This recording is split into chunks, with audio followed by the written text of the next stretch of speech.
Las monarquías asiáticas desafían a la historia. En la era moderna de la democracia, los mundos tradicionales, el misterio y los ritos causan una fascinación y un respeto superiores a los de cualquier otra época. Los monarcas asiáticos son símbolos de continuidad, conexiones vivas con el pasado, amadas y odiadas a partes iguales. En Nepal, la monarquía fue derrocada del poder tras 250 años de gobierno y reemplazada por una república insegura. Destronado y humillado, el antiguo rey todavía inspira devoción entre muchos de los exsúbditos.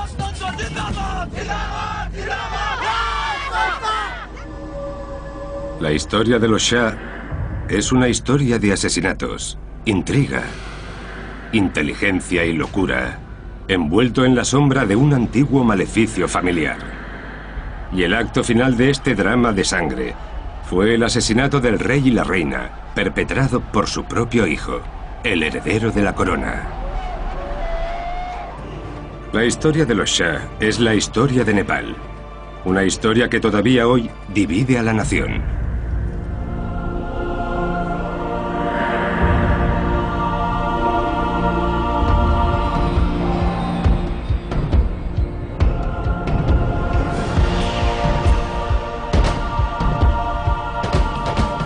Monarquías asiáticas, Nepal.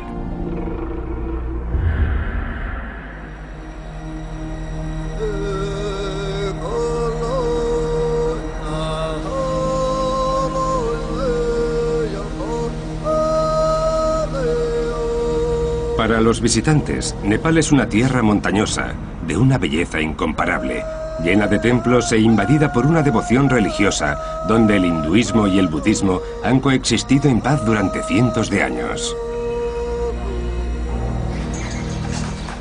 Es el país más diverso en lo que a etnia se refiere de toda Asia. Múltiples culturas llevan siglos viviendo en armonía. Una armonía que nunca se ha reflejado en la historia de su familia real. El drama real de Nepal se centra en la capital, Katmandú, el centro de poder y de la política del país. A pesar del reciente derrocamiento de la monarquía, la cuestión sobre un posible retorno sigue dominando el debate público.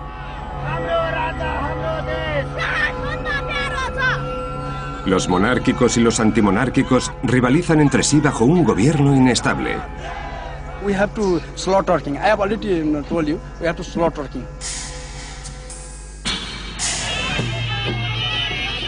Pero en las calles de Katmandú se juntan miles de personas para celebrar el cumpleaños del último rey de Nepal, Gyanendra.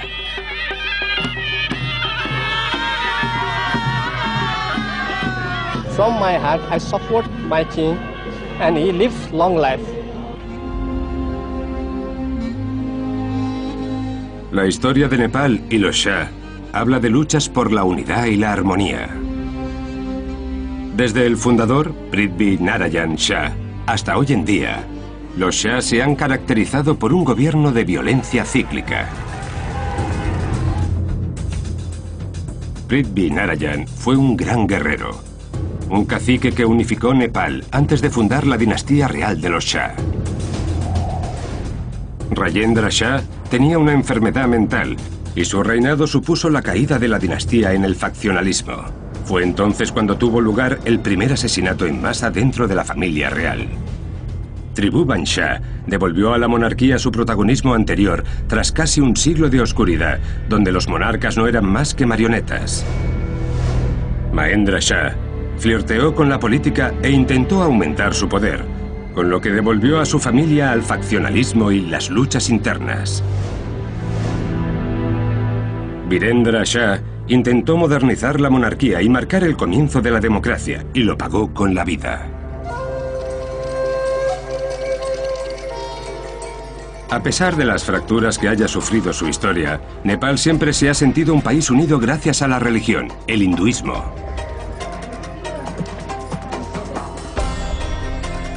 Katmandú, una capital en expansión, se sitúa en medio de un valle alto, a los pies del Himalaya. Los múltiples templos y estatuas de dioses tienen la misma relevancia hoy que tenían en el pasado.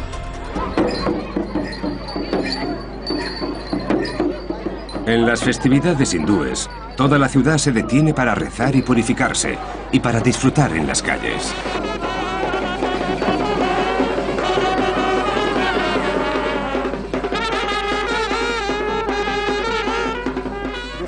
Este festival de Nepal se conoce como el Hanai Purnima. Está relacionado con el dios hindú Shiva. Es un templo llamado Kumbhakeshwar. No solo es sagrado para los hindúes, también para los chamanes que pertenecen a la comunidad. Para ellos es un festival muy importante. Van muchos chamanes y el ruido de los tambores y la música de baile son ensordecedores. Primero se bañan en la charca para purificarse y después van al templo, un templo Shiva cercano. Allí rinden tributo al dios Shiva. De este modo, se juntan diversas variedades de una religión con los preceptos hindúes. El centro de la devoción pública de estos festivales solía ser doble. Por un lado, Kumari, una joven a la que veneran como diosa viva. Por otro lado, la familia real, como guardianes de la llama hindú. Y los Shah procuraron siempre unir religión y familia real con la idea de reforzar su imagen como la de unos semidioses. Pero lo más interesante es la elección de su dios familiar, Kali, una diosa vengativa que exige sacrificios de sangre por parte de sus seguidores. Y los Shah tuvieron que pagar el sacrificio máximo. Recuerdo las llamadas que recibí de mis parientes. ¿Te has enterado? ¿Te has enterado? ¿Te has enterado? Oímos disparos en el palacio. Una terrible noche de 2001. Nepal saltó a los titulares internacionales tras la muerte de casi toda la familia real, a manos del heredero del trono, el príncipe Dipendra. Durante una reunión familiar, un viernes noche, Dipendra se presentó fuertemente armado y disparó a su padre, el rey Virendra, a su madre, a su hermano, a su hermana y a otros 5 miembros de la familia. Justo después intentó suicidarse. Fue un golpe duro, muy duro, porque nadie esperaba que pudiese llegar a ocurrir tal atrocidad. Tras una vida adorándolos como semidioses, salió a la luz la naturaleza humana que los Shah llevaban dentro. No es un dios, te lo digo yo, no es un dios. Si lo fuese, esto no habría sucedido. Si los Shah no eran dioses en sí mismos, entonces quizá estuviesen sujetos a la voluntad de un dios real. Para Nepal, una tierra donde el mito y las leyendas forman parte de la vida diaria, la masacre de la familia real es simplemente el cumplimiento de un antiguo maleficio que había caído sobre el fundador de la dinastía Shah, Prithvi Narayan Shah. Cuenta la leyenda que un día Shah caminaba por el bosque cuando se encontró con un viejo sabio. De hecho, se trataba del venerado santo Yerakenov, disfrazado. Tal y como se esperaba de él, Shah le ofreció al anciano una taza de crema, una señal de respeto. El viejo bebió toda la crema y posteriormente la regurgitó y la echó de nuevo en el recipiente.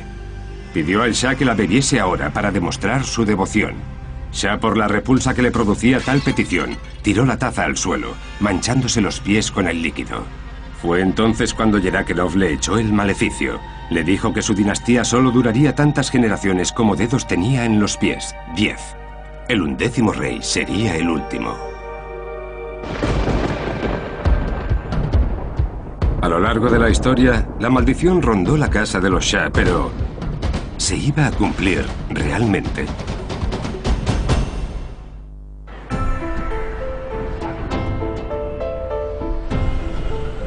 Puede que la monarquía de Nepal se haya terminado, pero para los nepaleses siguen siendo héroes nacionales. Aquí, en Katmandú, las estatuas en su honor invaden calles y edificios. Pero la senda de los Shah comienza a más de 150 kilómetros de Katmandú, aquí, en Gorkha. Aquí nació Prithvi Narayan Shah, el joven que un día sería rey. Un humilde comienzo para el hombre que crearía Nepal y fundaría su propia dinastía real. Durante los primeros años de vida, Prithvi Narayan vivió en un entorno muy humilde, sin mucho dinero ni recursos con los que jugar, y en una zona poco fértil para la agricultura. Gorka no satisfaría jamás la ambición de este muchacho. Él quería gobernar un reino mucho más grande. Se dice que caminó durante un día hasta el borde del valle de Katmandú. Miró hacia abajo y dijo, un día todo esto será mío. Katmandú era clave para Nepal. No solo era de las zonas más fértiles de la región, sino que además yacía en el medio de una ruta comercial muy importante que unía la India y el Tíbet. Una ruta comercial siempre genera riqueza. El premio era grandioso, pero para un joven cacique y su pequeño ejército también lo eran los riesgos. La estrategia principal que desarrolló Prithvi Narayan para conquistar el valle de Katmandú fue la de conquistar las zonas que rodeaban el valle. Más tarde, necesitaría un lugar desde donde dirigir un ataque a Katmandú en menos de 2 o 3 horas. El lugar que eligió fue Kirtipur. Durante 12 años, Prithvi Narayan Shah y su ejército sitiaron Kirtipur. Atacaron 4 veces hasta que al fin lo consiguieron. Pero el joven príncipe lo pagó bien caro. Perdió en batalla a su mejor general, Kalu Pandey, y a su propio hermano.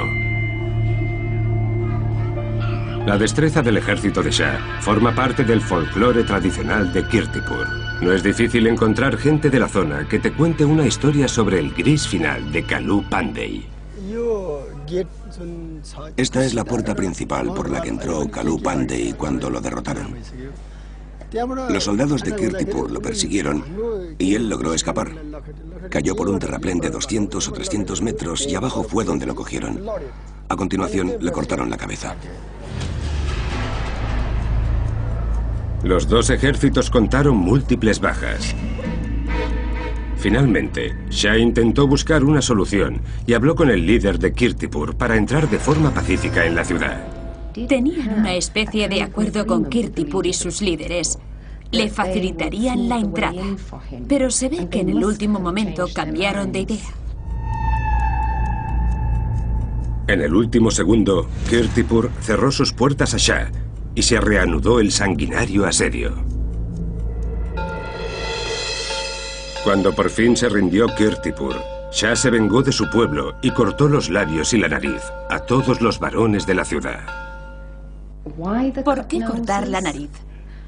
Pues se trataba de un castigo tradicional en la Gorka de aquellos días. Se aplicaba a las mujeres infieles. Era el castigo para el adulterio. Y quizá para Prithvi Narayan, aquel pueblo le había sido infiel al romper el acuerdo sin previo aviso. Aquel acto brutal dio a Shah una reputación aterradora. En Katmandú gobernaba Jaya Prakashmala, quien huyó cuando oyó hablar de Shah y de que su ejército marchaba en dirección a la ciudad. Shah entró en Katmandú y la convirtió en capital en 1769, pero no eran más que los cimientos del reino del Nepal. Prithvi Narayan Shah se convirtió en la gran figura nacional que es por su calidad de creador de la nación, o como dicen en Nepal, de unificador del país. Porque la visión nacionalista dice que Nepal ya existía, pero que estaba hecho trizas y que solo necesitaba un visionario para juntar las piezas. En 1775, solo unos años después de haber logrado el premio que ansiaba, aquel rey guerrero, el hombre que había creado un Nepal unificado, falleció y su corte cayó en el caos.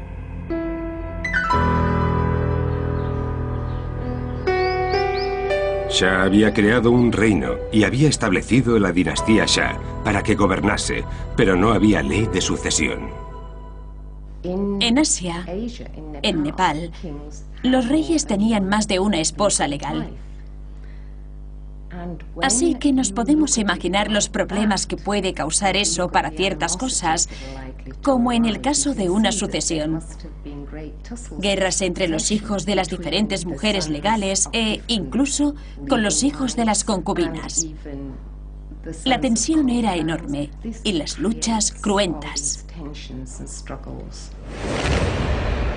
Pero las luchas internas no terminan ahí. Las peleas y las luchas tenían lugar más entre las familias de alrededor, pero no porque el propio rey Prithvi Narayan tuviese un sucesor de menor rango, sino porque eran menores, demasiado jóvenes. Por eso gobernaban regentes en su lugar. En algún caso incluso hubo pretendientes al trono con enfermedades mentales. En medio de esta atmósfera agria, subió al trono Rajendra. Durante su reinado, el faccionalismo se puso en cabeza y dio lugar a una conclusión mortífera.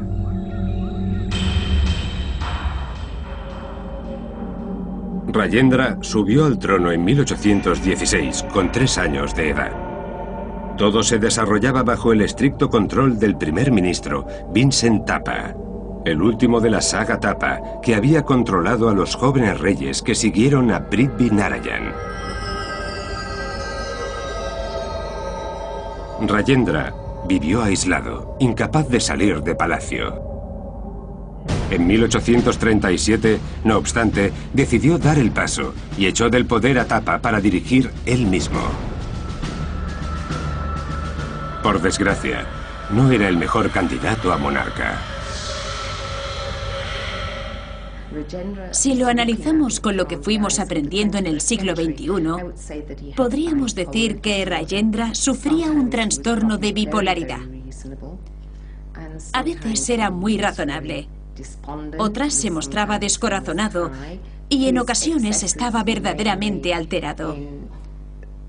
Sus excesos se desataban en forma de crueldad. Humillaba a la gente embadurnándola con heces humanas. Publicaba edictos y leyes sin sentido y las cambiaba de un día para otro. Aquella falta de juicio y control se desveló también en la relación que mantuvo con sus 2 reinas y sus respectivos hijos. El comportamiento errático de Rajendra afectó sobre todo a su hijo mayor, el príncipe Surendra. Surendra debería haber sido el heredero al trono automáticamente, pero Rajendra salió a favor de la reina más joven, Lakshmi Devi. En 1843, Rajendra dictó un decreto que instaba a sus súbditos a obedecer únicamente a la reina Lakshmi Devi. La inseguridad empezó a invadir a Surendra.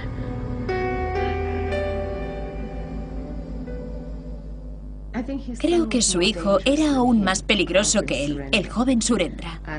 Y creo que, en cierto modo, se debía a la enfermedad de su padre, pero también a la infancia que había vivido. Su madre más joven y las cortesanas de esta intentaban deshacerse de él para favorecer a su hermano pequeño, el hijo mayor de Lakshmi. No es difícil imaginarse la inseguridad que te crea saber que viven intentando matarte. La batalla entre la joven reina Lakshmi Devi y el príncipe Surendra llevaría a la primera masacre real de Nepal. La joven reina de Rajendra quería colocar a su hijo en el trono de Nepal y evitar que se le adelantase el príncipe heredero. Por ese motivo, la reina pidió ayuda a una de las cortesanas llamada Gagan Singh. Sin embargo, Gagan apareció muerta de repente. Con la muerte de Gagan Singh, la reina se sintió huérfana. Ya no tenía quien la ayudase a colocar a su hijo en el trono. La reina se aisló. Buscó ayuda en uno de los hombres más poderosos del reino, Jang Bahadur. Era comandante militar y manejaba un ejército grande. Ella le pidió que obligase a los principales cortesanos a reunirse para que ella encontrase al asesino de su cortesana favorita, Gagan Singh. En vez de detectar al asesino, los propios cortesanos entraron en conflicto unos con otros, hasta que los de mayor rango fallecieron en las disputas. Solo sobrevivieron Jang Bahadur y su hermano, quienes iniciaron la dinastía Rana en Nepal. En medio del caos que siguió a la masacre de la corte, Jang Bahadur vio la oportunidad de tomar el control, instigó un golpe de estado y derrocó al rey. Envió a Rajendra y a Lakshmi Devi al exilio e instaló a Surendra en el trono. Al igual que había hecho la familia Thapa antes que él, mantuvo bajo arresto domiciliario al joven rey totalmente controlado. Y se nombró primer ministro vitalicio. Aprendió de los errores de los Shah y estableció una línea de sucesión para que su familia heredase su despacho, y creó el título hereditario de los Rana. Así se inició un siglo de gobierno por parte de los Rana, con una sucesión de reyes marioneta. ¿Qué podían hacer los Shah para recuperar el gobierno de Nepal?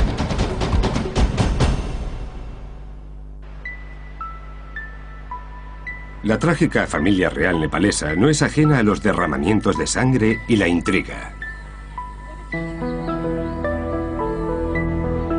La masacre de la corte en 1846 y la consecuente lucha de poderes sacudieron a la familia real Shah y la borraron del poder durante 100 años.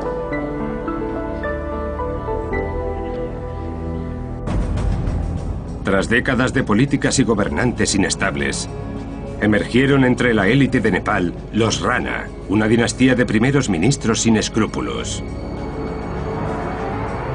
Los Shah siguieron bajo arresto domiciliario, cual figurones enclaustrados en palacio.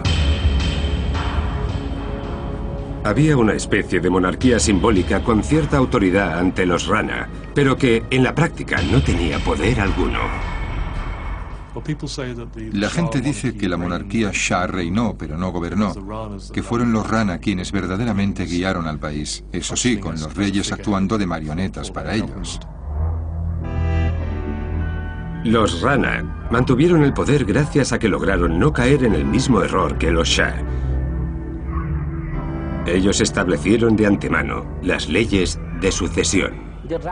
Los Rana adoptaron una línea de sucesión que no se basaba en el principio de primogenitura. En caso de fallecer el primer ministro Rana, lo sucedería en el puesto el miembro más mayor de la familia.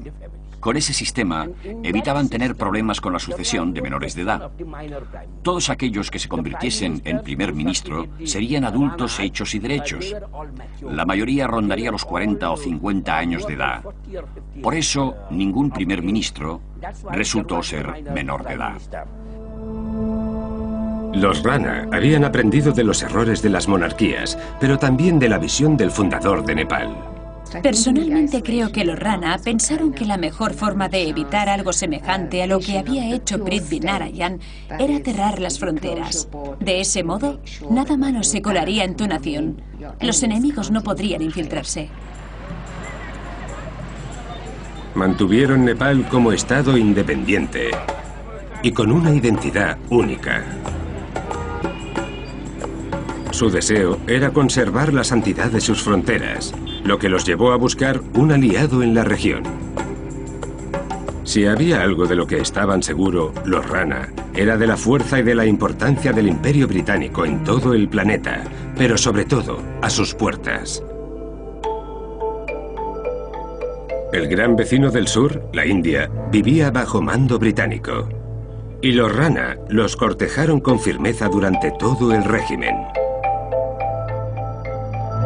A cambio, los británicos vieron la importancia de un estado amigo y estable como Nepal en la frontera norte, así que ofrecieron apoyo absoluto al régimen Rana.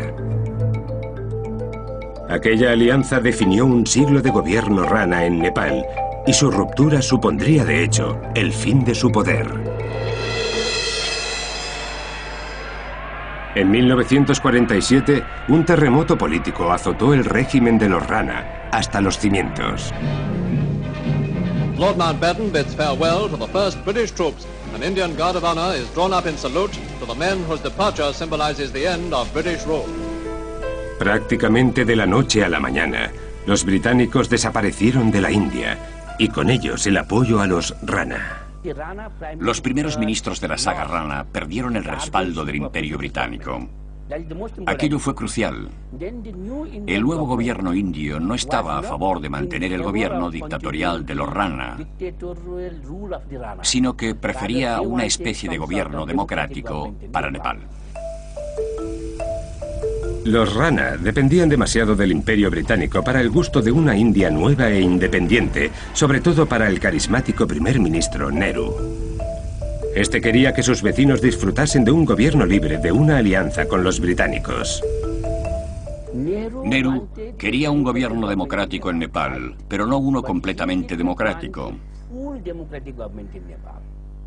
El régimen de los Rana tenía que terminar, pero el nuevo debería de estar al mando de un rey, no de un líder que representase al pueblo.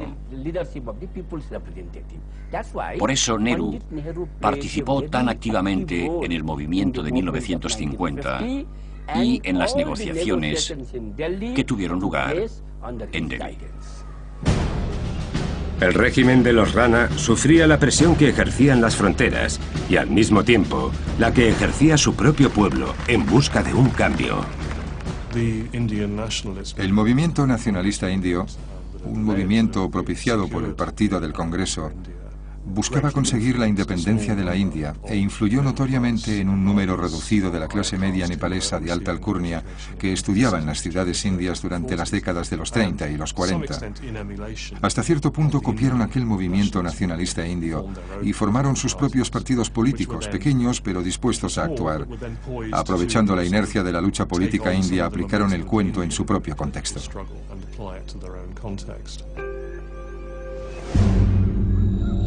Nepal necesitaba un nuevo gobernante y un gobierno nuevo. Todas las miradas apuntaban de nuevo a los Shah. Tribhuvan llevaba en el trono desde 1911, pero al igual que a sus predecesores, los Rana habían controlado cada movimiento suyo. Primero fue Yooda Shansher Rana y después, en 1945, Mohan Shansher Rana. Tribhuvan era demasiado débil como para quitarles el poder él solo, así que pensó que los líderes de los nuevos movimientos democráticos sí podrían. Cuando se fueron los británicos, los Rana tuvieron que enfrentarse a la oposición que se estaba gestando, y entre 1949 y 1950 se dio una insurrección armada. También lograron involucrar al rey y mostrarle que le conseguirían el poder si los ayudaba en su lucha por conseguir la democracia. Así fue, no tardó en volver a gobernar plenamente. A medida que aumentaba la oposición, el primer ministro Mohan Shansher Rana estrechó su control. Si Tribhuvan escapaba al control de los Rana, él tendría que escapar de Nepal. Los movimientos del rey se vigilaban de cerca, y en 1950, con el pretexto de salir a cazar con su séquito y parte de su familia, el rey Tribhuvan abandonó el palacio. En vez de tomar la ruta que era de esperar, giró en otra dirección y se dirigió a la embajada india, donde pidió asilo político, y desde allí huyó hacia Nueva Delhi. Toda la familia real estuvo en el exilio, salvo el nieto del rey, Gyanendra, de 3 años de edad. En un último intento por salvar el régimen Rana, el primer ministro lo coronó rey con la esperanza de gobernar sobre otro monarca marioneta. Pero fue en vano. La gente de Nepal tomó al rey ausente como su salvador. La huida de Tribhuvan a la India, que podría verse como un mero deseo de salvar su propia vida, se presentó de manera que pareciese un movimiento inteligente para salvar a su gente. En 1951, el rey Tribhuvan regresó a Katmandú como héroe nacional. Tribhuvan es importante por su simbolismo. Fue un rey dispuesto a sacrificar su trono por el bien de su gente, por el bien de la democracia. Es decir, la imagen del rey Tribhuvan dejando palacio y refugiándose en la embajada primero y en Delhi después, simboliza a un rey dispuesto a renunciar a su trono por el bien de su gente. Lo que hace el simbolismo es unir al pueblo, a los líderes y a la monarquía. Todos ellos forman parte del derrocamiento de los Rana. Aquel gesto de Tribhuvan fue crucial para restaurar la monarquía en Nepal. monarchy in Nepal. Tras recuperar su trono, Tribhuvan cumplió su parte del acuerdo con los líderes del movimiento democrático y abrió las puertas al cambio. Todo el mundo, sin excepción, lo considera el padre de la democracia en Nepal. Las fuerzas republicanas no se han atrevido a atacar esa fuerza que emana. Tras siglos de gobierno absolutista, desde los primeros Shah hasta los Rana, la transición a una democracia plena no iba a ser fácil. La democracia en la que se embarcaron en 1950 era muy inestable. La inestabilidad política era muy intensa y lo siguió siendo hasta que falleció en 1955. Su hijo lo sucedió en el trono. Se convertiría en el rey Mahendra.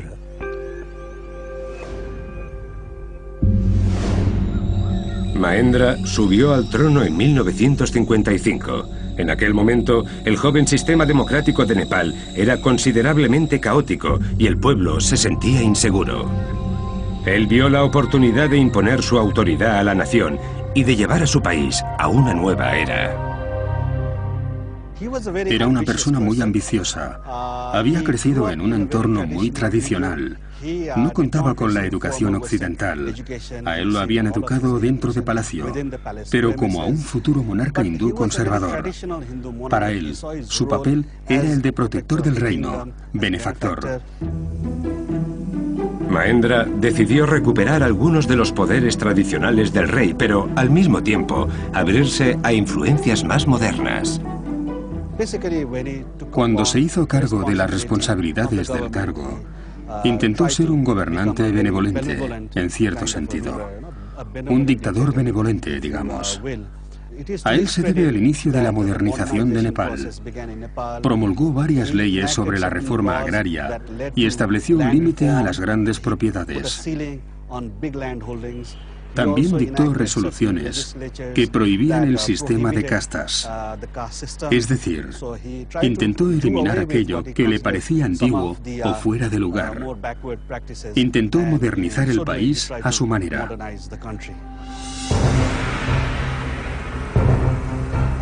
Mahendra caminaba sobre la cuerda floja en su intento por actuar como fuerza modernizadora, a la vez que como dictador benevolente.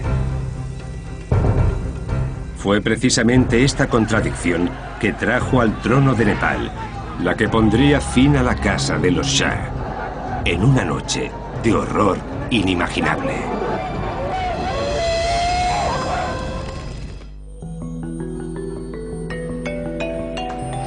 La multiplicidad de culturas, idiomas y grupos étnicos en Nepal semeja un tapiz multicolor para el exterior. Pero para sus gobernantes es un problema de grandes dimensiones. Mahendra intentó luchar por ese rol doble de dictador benevolente y modernizador. Lo consideraba su responsabilidad como rey de Nepal, proporcionar liderazgo y estabilidad a su país. Era nacionalista hasta la médula y creía que los partidos políticos no estaban en posición de liderar un país hasta la estabilidad y la modernización, ni hacia el progreso. Aún así, permitió que los partidos políticos existiesen 5 años más. Pero en 1960 declaró que no era posible gobernar el país si seguían existiendo los partidos políticos. Quedaban, por tanto, suprimidos. Mahendra introdujo el sistema Panchayat, un sistema que solo permite un supervisor para la red de centros locales de administración. Quizá creyese realmente que él era el único que podía guiar a Nepal hacia la era moderna. Pero el movimiento democrático no iba a callar su desacuerdo. Los manifestantes tomaron las calles de Katmandú y no tardaron en producirse disturbios y huelgas. En 1972, en medio del caos, fallecía Mahendra y dejaba al mando a su hijo Virendra para lidiar con la crisis. El nuevo rey Virendra se encontró con un arma de doble filo cuando subió al trono. Su coronación se vio ensombrecida por la crisis entre lo antiguo y lo moderno. Según una leyenda, su familia había sido maldecida y la dinastía Shah llegaría a su fin tras 10 generaciones de monarcas, antes de que los derrocaran definitivamente. Virendra era la 10ª generación de reyes Shah. Pero también heredó un país en revolución. Los manifestantes salieron a las calles para exigir un cambio. Por si eso fuera poco, los revolucionarios maoístas empezaban a ser una amenaza. En 1979, al tener que enfrentarse a las revueltas de estudiantes en las calles de Katmandú, declaró que habría un referéndum nacional sobre el sistema político del país. El pueblo podría decir si quería continuar con lo que por entonces se llamaba sistema Panchayat, o si por el contrario prefería iniciar una democracia con diversos partidos políticos a los que votar. Cuando al pueblo se le ofreció esta opción, dijo: vaya, Virendra nos está dejando elegir. Creo que con ese gesto ganó muchas simpatías. Era una muestra de que quería saber la opinión de su gente. El referéndum tuvo lugar y por una mínima diferencia se mantuvo el sistema sin partidos, el Panchayat. A pesar de eso, la gente pedía cambios. A principios de 1990, la situación explotó de nuevo en las calles. Esta vez con consecuencias desastrosas. Al ver que sus ciudadanos se estaban jugando la vida, Virendra accedió a dejar la monarquía absolutista y a convertirse en un monarca constitucional. Un movimiento que trajo la paz al pueblo, pero que tuvo consecuencias muy graves dentro de la familia real. Se dice que el rey Virendra no contaba con el apoyo de su familia para abrirse a la democracia. Se dice también que su madre, la reina Ratna, esposa del rey Mahendra, prefería que todo continuase como lo había dejado su esposo antes de morir. Al igual que la reina Aishwarya, esposa del propio Virendra, quien disfrutaba en su papel de reina todopoderosa. Tampoco su hermano Gyanendra estaba a favor de entregar su poder al pueblo. Una vez más, había un rey Shah entre la espada y la pared. Da la sensación de que esta familia no estaba bien, ¿verdad? Si echamos la vista atrás unos 10 años, más o menos, es difícil especular sobre la relación entre los miembros de la familia. Pero es cierto que da la sensación de que no eran una familia muy unida. Siempre pareció que dentro de Palacio había también diversas facciones que luchaban con fuerza por evitar la democratización del país. A pesar de la oposición de su propia familia, Virendra entregó su poder a un gobierno electo. Aunque los problemas de Nepal no cesaron con eso. El nuevo gobierno tuvo múltiples conflictos internos y su eficacia era escasa, así que llegó a Nepal un nuevo movimiento, el comunista. Tras la década de 1990, la ineficacia del gobierno electo a la hora de regir el país de manera satisfactoria ocasionó un levantamiento maoísta dentro del Partido Comunista. Más tarde, explotó en forma de violencia en muchas zonas del país. En 1996, los maoístas anunciaron la guerra y lanzaron una campaña de ataques. Costó la vida a 14.000 personas. Mientras, en Palacio, la familia real no se ponía de acuerdo sobre cómo poner fin a la insurgencia. Algunos optaban por una intervención militar. Virendra, sin embargo, cada vez más solo, prefería un enfoque menos brusco. Uno de los datos que debemos recordar es que el ejército real nepalés no se desplegó contra los insurgentes maoístas hasta que estos ya habían tomado gran parte del país.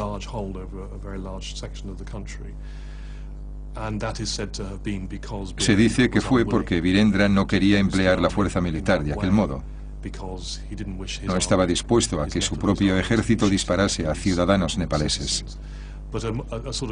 Aunque también hay otras interpretaciones, como que el monarca en realidad quería que la insurgencia maoísta fuese a más y perdiese el control. De ese modo terminarían por deshacerse de los partidos políticos y la democracia que tan poco les gustaba. La casa de los Shah siempre estuvo envuelta en rumores e intriga. Su historia está repleta de teorías de conspiraciones y luchas de poder internas y secretas. Ahora bien, las fisuras de la familia real estaban a punto de agrietarse por completo. Yo estaba en el aeropuerto de Moscú cuando me enteré de la masacre. Y lo cierto es que cuando me lo dijeron, no me lo creí. Recuerdo las llamadas que recibí de mis parientes. ¿Te has enterado? ¿Te has enterado? ¿Te has enterado? Oímos disparos en el palacio. Fue un golpe duro. Muy duro. Porque nadie esperaba que pudiese llegar a ocurrir tal atrocidad. Sonó el teléfono y era un amigo nepalés que me dijo: Dios mío, es terrible, no me lo puedo creer. Yo le dije: ¿el qué? Me dijo: han matado a la familia real. El viernes 1 de junio de 2001, la familia real se había reunido como solía hacer todos los viernes noche. El príncipe heredero, Dipendra, dejó el comedor un instante mientras su familia seguía hablando tranquilamente para ir a sus aposentos. Allí se armó con una ametralladora y una pistola MP5K. Así regresó al salón y empezó a disparar. Mató a la mitad de su familia en aquella estancia. Su madre y su hermano escaparon hacia el jardín, pero Dipendra los siguió y también acabó con ellos. Al terminar, se disparó a sí mismo. A veces, todavía hoy me despierto y pienso, ¿de verdad ha sucedido? Sobre todo porque estaba convencido de que aquel príncipe heredero era una persona inteligente. ¿Cómo iba a hacer algo semejante a alguien como él? Todavía me cuesta creerlo.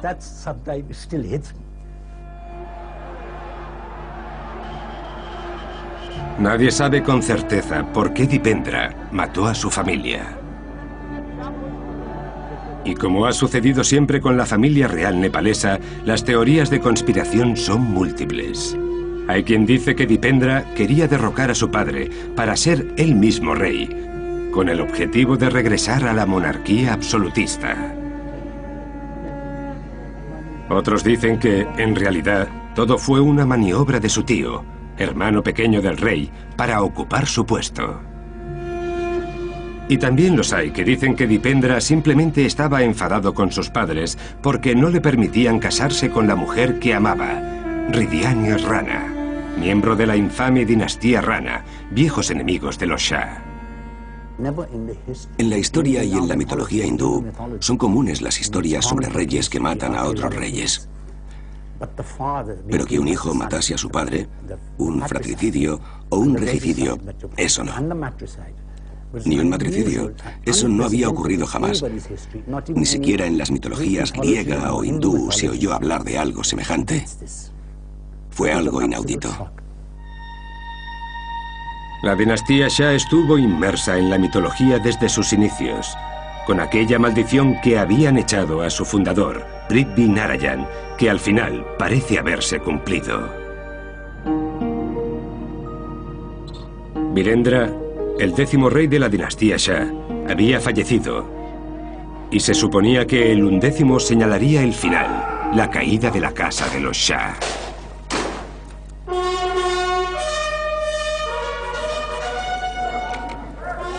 El 4 de junio de 2001, el hermano de Virendra, Gyanendra, se coronaba como rey. Era su segunda coronación, pues ya lo habían nombrado monarca con 3 años de edad, cuando el rey Tribhuvan se exilió a la India. Y casi 50 años más tarde ascendió al trono otra vez. Este segundo reinado estaba destinado a ser tan adverso como el primero.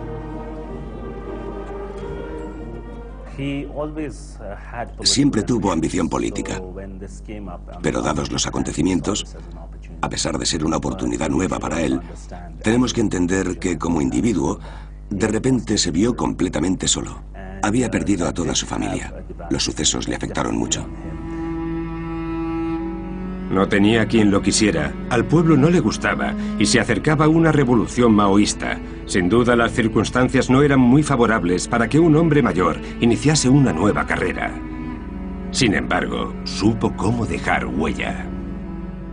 El rey Gyanendra era de ideas conservadoras. Era de los que pensaba que un rey debía ejercer su poder. Y cuando subió al trono, fue mostrando que su intención era ejercer su poder real, con todo lo que eso conllevaba. La esperanza de que Gyanendra continuase la vía liberal que había iniciado su hermano se esfumó enseguida. Intentó suprimir tanto a los maoístas como a los partidos políticos al mismo tiempo.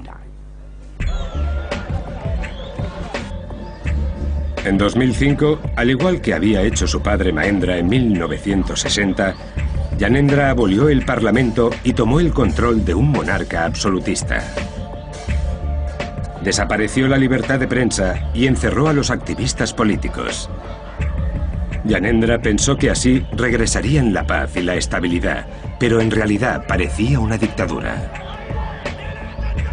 Y sería la gota que colmó el vaso de la dinastía Shah. Su intento de prohibir las dos fuerzas políticas y de imponer su propia manera de gobernar lo llevó al abismo y provocó la caída de la monarquía de Nepal. La gente no daba crédito a las acciones de Gyanendra y una vez más la violencia saltó a las calles de Nepal.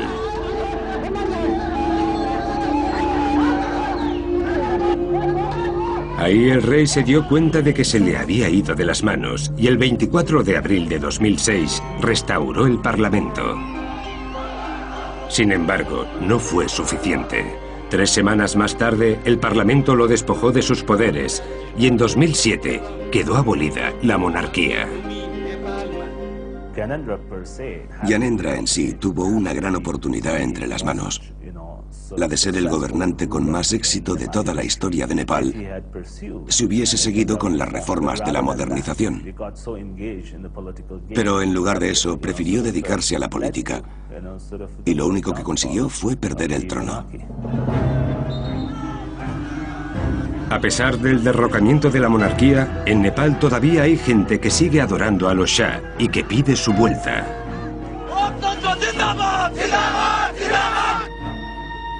No obstante, si el maleficio que cayó sobre Prithvi Narayan resulta ser cierto, este fue el acto final del drama particular de los Shah. Gyanendra era, de hecho, el 11º rey de Nepal, el que presidiría una catástrofe por la que perdería el poder de forma sangrienta y dolorosa, según la profecía. A lo mejor solo es una leyenda, pero a lo largo de la historia ha sobrevolado la casa de los Shah.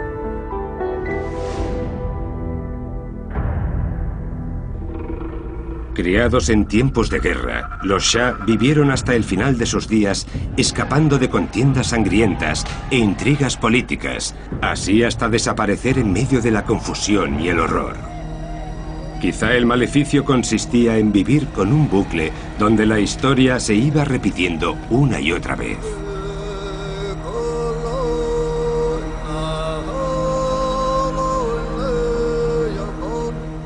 La historia de los Shah debería terminar aquí, pero quizá el ciclo los ponga en marcha de nuevo. Los Shah ya hicieron un regreso triunfal desde las tinieblas cuando Tribhuvan se enfrentó al primer ministro Rana en 1950. ¿Quién nos dice a nosotros que los Shah no van a regresar nunca más al trono de Nepal?